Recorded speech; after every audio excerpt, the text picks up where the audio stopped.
We need community. We cannot do it alone. We need others with us. One of the great ways I learned that was in 8th grade basketball. I'm convinced you learn great lessons from playing sports, being in band, being in community with people. We had moved to Albemarle, and I had a growth spurt. I was almost as tall as I am now. What I'm telling you is I peaked in 8th grade. It's been downhill since then. I could handle the rock in 8th grade. I fancied myself being Curly Neal. Do you remember him, the guard on the Harlem Globetrotters? He could spin the ball. He could go between his legs. He could do everything. And I could go between my legs. I could go behind my back both ways. I thought I was something. And if you didn't believe me, just ask me. I thought I was great. So the first few games, I would just go down the court. I was supposed to be the center, but the guards couldn't handle the ball the way I could. So I'd just dribble it and go in and shoot a layup, and I thought I was great. And I'll never forget at practice, our coach, Coach Louder, which is a good Stanley County name, by the way, he said, "Christy, you think you're pretty good, don't you?" And I said, "Well, sure, yes, I do." And he said, "Well, I want to challenge you.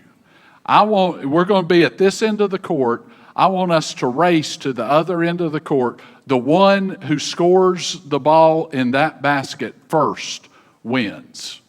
I said, "That's easy," because he was old. I said, "All right, let's do it."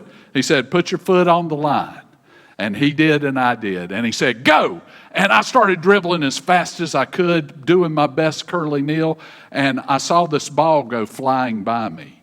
The coach threw the ball to the other end of the court to Sean, standing down there, and he shot a layup before I was even a quarter of the way down the court. He said, "Christy, you need your teammates."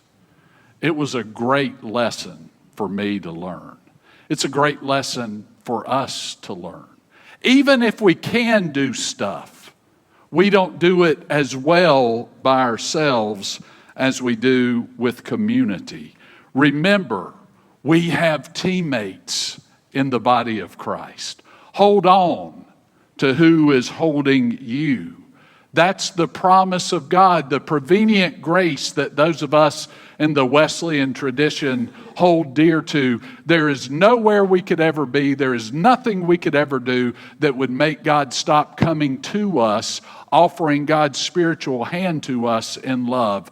God always, always comes to us with God's love.